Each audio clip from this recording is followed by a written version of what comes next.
Bonjour à vous toutes et bonjour à vous tous, bienvenue sur ma chaîne Freddy Gall 1, où dans ce tutoriel vidéo d'informatique et de bureautique sur le logiciel de tableur Microsoft Office Excel, je vais parler du retour à la ligne automatique dans une cellule d'une feuille de calcul d'un classeur. Et c'est après ça.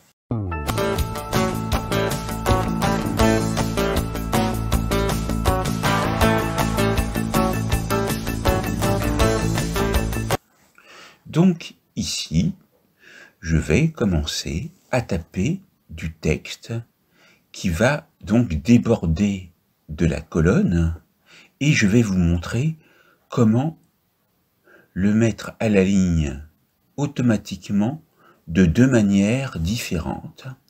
Et je vous montrerai si c'est possible avec des suites numériques et je vous montrerai également avec de l'alpha numérique. C'est parti. Donc ici, je tape mon texte, je tape mon texte, et voyez que le mot texte dépasse de la colonne A.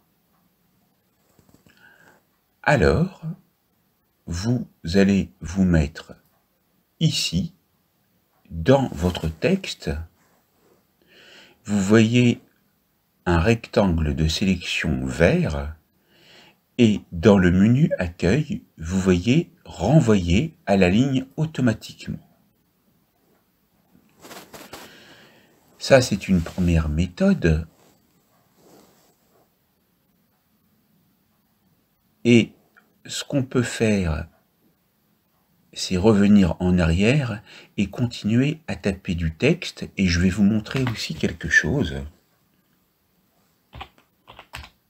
Au kilomètre. Donc là, je me remets dans la cellule, renvoyer à la ligne automatiquement. Et je vais, pour une meilleure présentation, faire un alignement en haut. Et ce que je voudrais, moi, c'est que le retour à la ligne automatique s'effectue après le mot texte. Donc je vais un petit peu agrandir la largeur, légèrement encore, légèrement encore, légèrement encore, et voilà. Nous avons donc notre texte. Et ce qu'on peut faire aussi, c'est agir sur la hauteur de ligne. Alors, pour connaître la hauteur d'une ligne, on se positionne sur une ligne normale, on fait un clic droit de la souris, on tape sur hauteur de ligne, on obtient 15. Ce qui signifie que si j'ai deux lignes, j'aurai 30. On va faire hauteur de ligne. Ici, on a 60, donc on va taper 30. OK. Maintenant, je me mets en dessous et je vais taper une suite numérique, peu importe laquelle.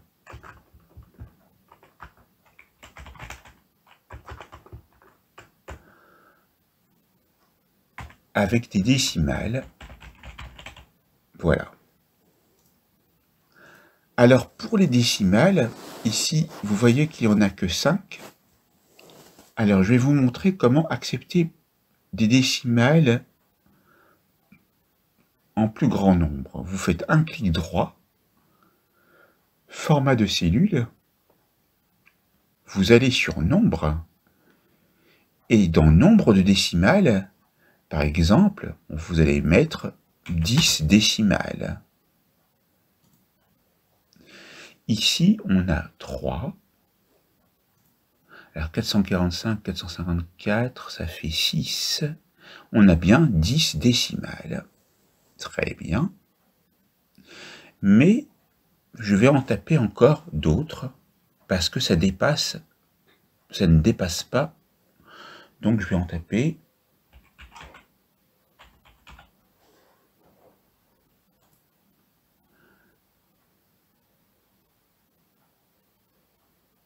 et je vais retourner dans la formule, format de cellule, nombre, je vais taper 15. OK.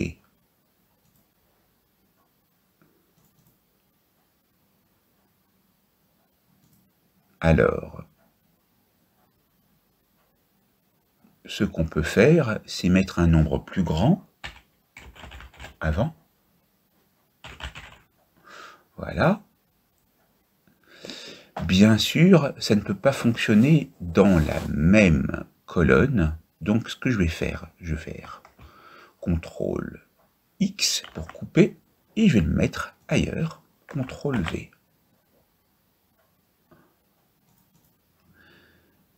Et là, vous voyez que pour les nombres, ce n'est pas possible. Ils sont mis donc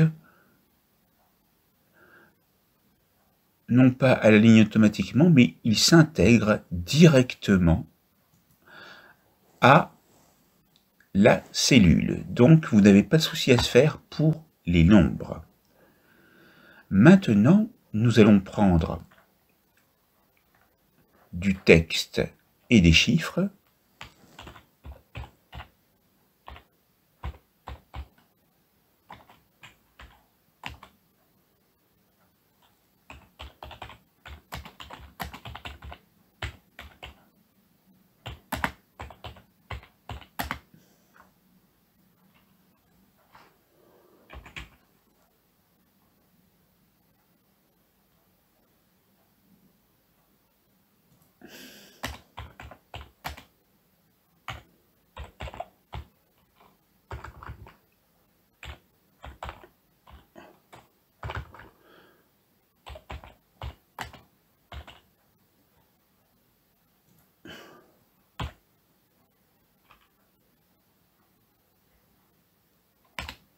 Voilà, donc j'ai mon texte.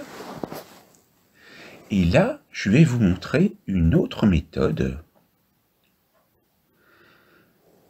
qui consiste à se positionner dans la barre de formule et de se mettre à l'endroit où vous voulez commencer le retour à la ligne automatique. Moi, je le commençais après le mot « une ». Donc, avec le clic gauche de la souris, je me mets, je vois le curseur clignoter, j'appuie sur la touche Alt du clavier que je maintiens, puis la touche Entrée. Je peux revenir à la ligne et j'obtiens bien mon retour à la ligne automatique. Vous avez donc vu comment effectuer des retours à la ligne automatique pour du texte et aussi du texte et des nombres dans une feuille de calcul d'un classeur. N'oubliez pas de vous abonner, de liker, d'activer la cloche et de commenter et de partager autour de vous. Voilà, j'espère que cette formation vous sera utile pour bien appréhender le retour à la ligne automatique et je vous dis à très vite pour une nouvelle formation vidéo sur ma chaîne. Merci.